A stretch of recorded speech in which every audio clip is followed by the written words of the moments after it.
Sankranti series में सभी श्रोताओं का स्वागत है। आज हम एपिसोड 5 पर हैं और इसमें हमारे साथ 3 बहुत ही प्रमुख लोग जुड़े हैं। Professor Jayaprakash Sharma ji, Miss Sorang Yumi and Miss Namrata Kaur. ये तीनों ही विश्वविद्यालय दिल्ली से संबंध रखते हैं और ये अपने अपने अनुभव शेयर करेंगे। शर्मा जी, आपसे प्रयागराज और स्पेसिफिकली इनकी अपनी यात्रा में इनको सरस्वती नदी कैसे मिली, कैसे इन्होंने उनका जल टेस्ट करा, उसके बारे में बताएंगे।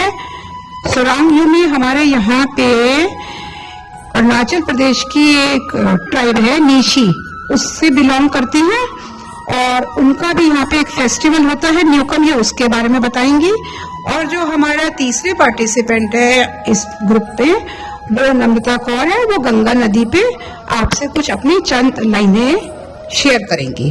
शर्मा जी, आपका स्वागत है। यूमी, आपका भी स्वागत है। नम्रता, आपका भी स्वागत है इस कार्यक्रम में। शर्मा जी, आपसे हम स्पेसिफिकली यमुना नदी, गंगा नदी और सरस्वती नदी के त्रिवेणी में आपके अनुभव को जानना चाहेंगे। धन्यवाद।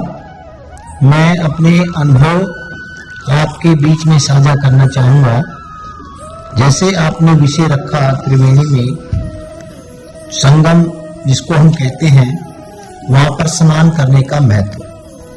अभी वर्तमान में महाकुंभ चल रहा है और महाकुंभ का ये बहुत बड़ा जो है प्रयागराज, जिसको हम कहते हैं कि महान राज यानी प्रयागराज, तो ऐसे स्थान पर त्रिवेणी में स्नान करते समय हमें पता चला है कि 2 नदियां सामने से हमें दिखाई दे रही हैं, यमुना और गंगा, परंतु सरस्वती नदी प्रत्यक्ष रूप से वहां पर दिखाई नहीं दे रही है।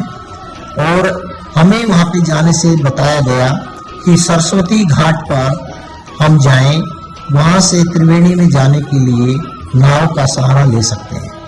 जब ये पता चला कि सरस्वती घाट पर जाना है, तो उसके माध्यम से पता चला भी इसको सरस्वती घाट क्यों कह रहे हैं, तो बताया गया कि वहां पर जो ओडी किला है, ओडी फोर्ट है, उसमें सरस्वती कूप विद्यमान है।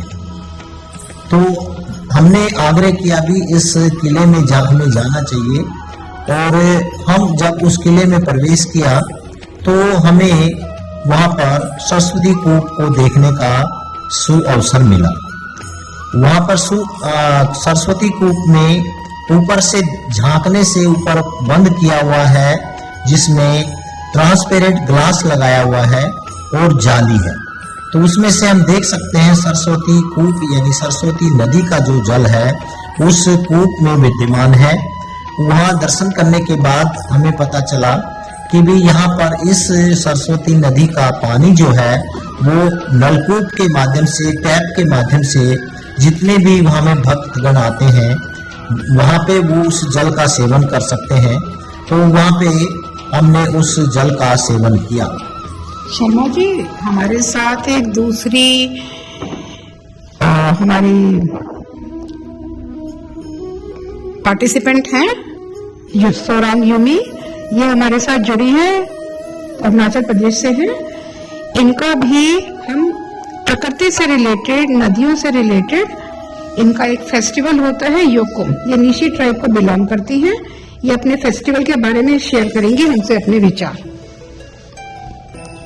नमस्कार सभी लोगों को। मेरा नाम सोरांग यूमी है और मैं ईटानगर जिले में रहने वाली हूँ और मैं अरुणाचल प्रदेश से हूँ।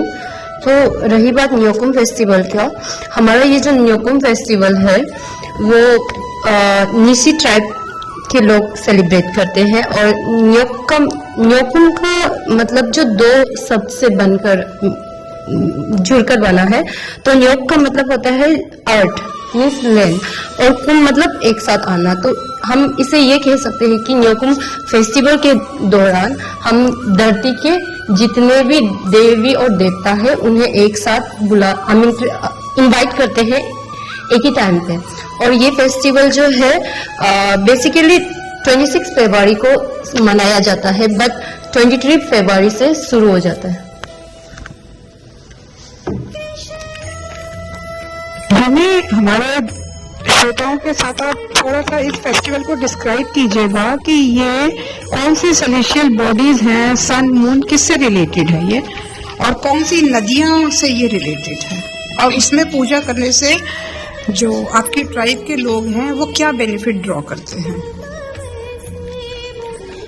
ये न्योकुम फेस्टिवल जो है, मैंने पहले बता दिया कि नीसी ट्राइब लोग मनाते हैं, और हमारे जो नीसी ट्राइब के लोग हैं वो सन और मून को देवी देवता मानते हैं।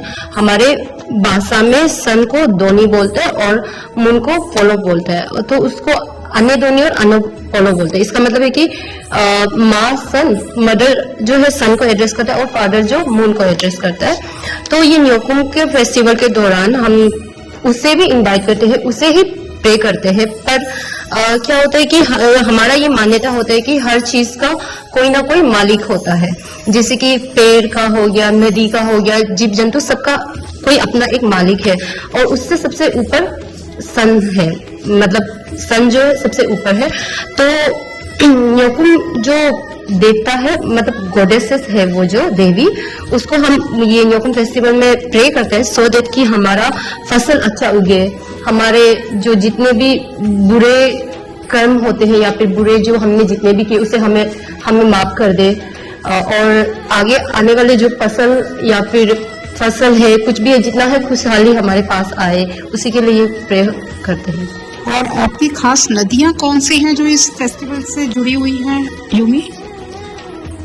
मैम ये फेस्टिवल में मैम नदियाँ ऐसे स्पेसिफिक नहीं है, पर हाँ जितना भी जो बड़े बड़े नदी हैं, जैसे कि हमारे वहाँ है कुमे रिवर हो गया, सियांग हो गया, सुबनसिरी, जो चाइना से होके आते हैं, वो ईच डिस्ट्रिक्ट में अलग अलग नाम करके हैं हमारे वहाँ।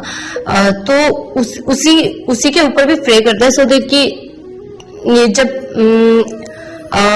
नदी जो है अच्छे से आए, पानी हमें अच्छे से मिले, और जैसे कि आसमान का स्काई को भी प्रे करते हैं हम कि जो बारिश के देवता होते हैं उसे अच्छे से पानी देने दे, और उसके बाद जो जमीन का देवता होता है उसे भी पूजा करते हैं सो दैट कि हमारे फसल अच्छा से उगे, कीड़ा मकोड़ा ना खाए और ड्रॉट ना पड़े।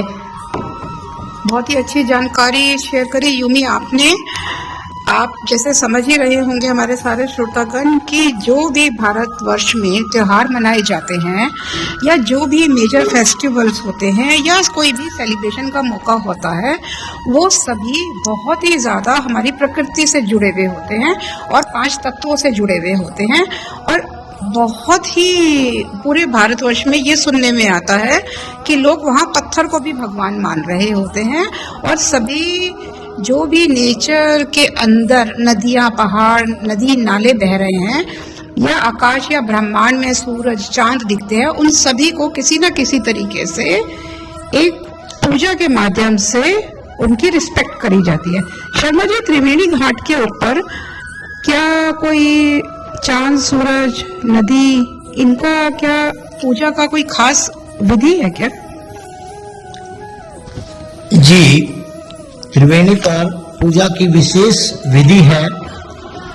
हम जो हमारी गंगा माता के नाम से हम मानते हैं, यमुना नदी माता के रूप में मानते हैं, सरस्वती को भी हम माता के रूप में मानते हैं, उनका विशेष रूप से पूजन करते समय हम सूर्य देवता को, इन सभी का पानी जो है, जल को सूर्य को अर्पित करते हैं, अर्घ देते हैं। उसके महत्व को ध्यान में रखते हुए कि यदि हम सूर्य जो कि हमारा सोर्स ऑफ एनर्जी कहा गया है और जिसको हम भगवान के रूप में मानते हैं, तो उसको हम आराधना करते हैं, उसकी पूजा करते हैं, और साथ में सूर्य की किरणें जब उस जल के माध्यम से होकर हमारे शरीर में प्रवेश करती हैं, तो उसका भी एक अपना वैज्ञानिक महत्व है कि हमारे शरीर में कुछ व्याधियां हों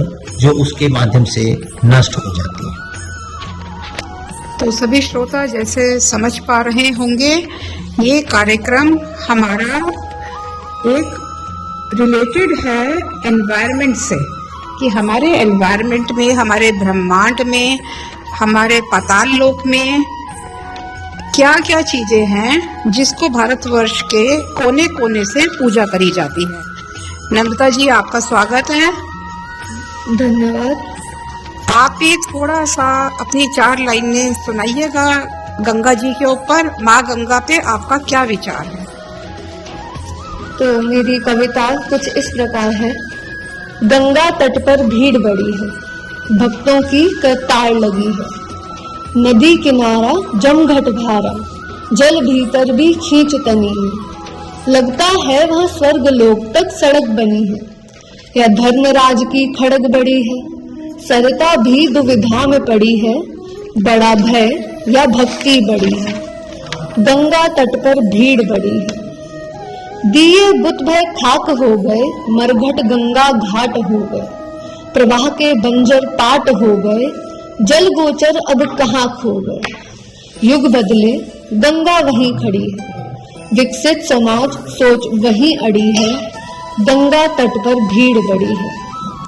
क्या चित्रगुप्त की कलम का लिखा गंगा जल से मिटता है? क्या कर्मों का ये सन्मय विनमय सहज जहन में बिकता है? बिकता है पर सही नहीं है, पाप वहीं ग्लानि बड़ी है। गंगा तट पर भीड़ बड़ी है, गंगा तट पर भीड़ बड़ी है। बहुत ही सुंदर नम्रता। युमी, आपने भी बहुत ही नई जानकारी शेयर करी हमारे श्रोताओं के साथ। आपके यहाँ पे निशी ट्राइब में ये सुनने में हमें आया कि जब फेस्टिवल होता है तो एनिमल्स को सेक्रीफाइस करा जाता है, और घाट पे शर्मा जी कह रहे हैं कि गौ माता की पूजा होती है।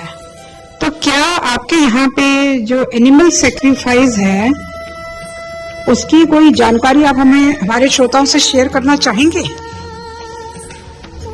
जी बिल्कुल। हमारे जो फेस्टिवल है वो मैंने आपको पहले भी बताया कि ये 23 फरवरी से शुरू हो जाता है। तो 23 फरवरी को जो हमारे जो लोकल जो प्रेस्ट होते हैं, जैसे हिंदू में कहते हैं पंडित, वो लोग जो है एक साथ इकट्ठा होके मीन्स वो करते हैं प्रोग्राम, मतलब मीटिंग करते हैं, और हमारे जो रिचुअल्स होते हैं उसको चांट करके मंत्रास करके पता करते हैं कि कौन सा एनिमल क्या चीज को सेक्रीफाइस करना है। क्योंकि ऐसा है कि मैंने आपको पहले भी बताया कि यहाँ पे ये फेस्टिवल में जितना भी ब्रह्मांड का जितना भी भगवान है, अच्छा वाला भगवान या बुरे वाला भी, जो गुड और बैड स्पिरिट, सबको बुलाता है। तो इसी में क्या होता है कि जो इविल वाला स्पिरिट होता है ना, जो भगवान मतलब जो मालिक होता है, उन लोग थोड़ा डिसअपॉइंट होता है। तो उन लोगों को क्या, उन लोग जो वो जो नेगेटिव वाला है वो लोग जो है ऑफर मांगते हैं कि हमें कुछ चाहिए। तो इसी बेसिस पे उन लोग से कन्विंस करता है ये चांद के थ्रू, मंत्रास के थ्रू बात करने के बाद हमारे जो लोकल प्रीस्ट होते हैं उसके बाद ही सेक्रीफाइस होता है। योमी, आपके यहाँ पे एनिमल सेक्रीफाइस होता है। शर्मा जी, क्या त्रिवेणी घाट पे भी एनिमल सेक्रीफाइस का कोई कल्चर है? नहीं जी, त्रिवेणी घाट पर कोई एनिमल का सेक्रीफाइस का कोई कल्चर नहीं है।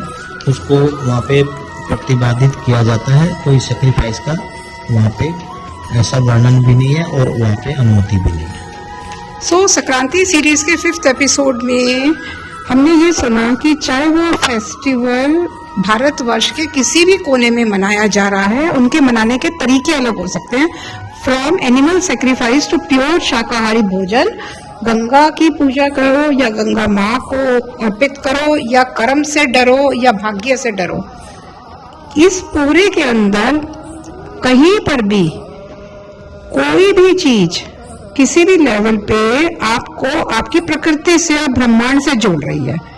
तो इसके ऊपर शर्मा जी आप इस वार्ता को कंक्लूड कीजिए कि भय ज्यादा इम्पोर्टेंट है, कर्म ज्यादा इम्पोर्टेंट है, या भक्ति ज्यादा इम्पोर्टेंट है, और सेक्रीफाइस क्यों करा जाता है?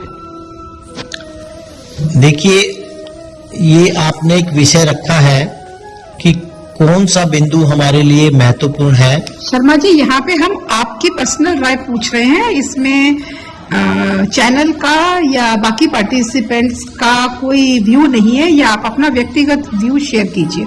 मैं अपना व्यक्तिगत जो राय है उसी की तरफ आ रहा हूँ। मेरे जो दृष्टि में जो कर्म है उसकी प्रधानता अधिक है, लेकिन हम साथ साथ ये भी कहेंगे कि कर्म करने से ही हमें जो आगे का मार्ग है वो भाग्य का मार्ग भी उसके साथ जुड़ता है। और कर्म करते जाएं, भाग्य यदि हमें साथ देगा, हमारे अंदर विश्वास जगेगा और हम भय मुक्त हो पाएंगे। तो ये एक चैनल है, एक सीढ़ी नुमा कार्य है। इसमें हम ये कहें कि केवल मात्र ये ठीक है, केवल मात्र ये ठीक है, मेरी राय में सबका अपना स्थान है, परंतु मैं फिर भी कंक्लूड करते समय यही कहूंगा कि कर्म जो है उसको प्रधानता दी गई है, मैं भी उसको मानता हूं।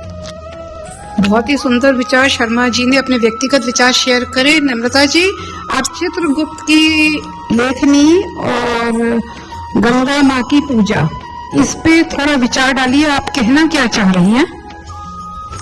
साधारणतः यह माना जाता है कि चित्रगुप्त लोगों के पाप पुण्य का लेखा जोखा रखते हैं, और ये भी माना जाता है कि गंगा में नहाने से कुकर्म और पाप धुल जाते हैं, और आजकल महाकुंभ के चलते वहाँ इतनी भीड़ भी इसी कारण से है।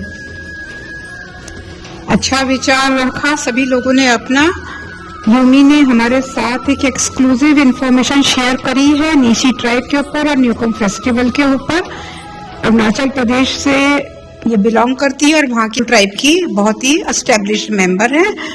आप सभी लोगों का इस वार्ता में जुड़ने के लिए बहुत बहुत धन्यवाद। शर्मा जी आपका भी धन्यवाद, सोरांग यूमी जी आपका भी धन्यवाद, नम्रता कौर जी आपका भी धन्यवाद, आचार्य आकाश उनियाल जी, रूपल जी और दीपांशु जी और टीम के बाकी सभी सदस्यों का बहुत बहुत धन्यवाद। हम उम्मीद करते हैं कि इस वार्ता के जरिए हम कोई नई इंफॉर्मेशन को एक कॉमन प्लेटफॉर्म पे शेयर कर पाएंगे।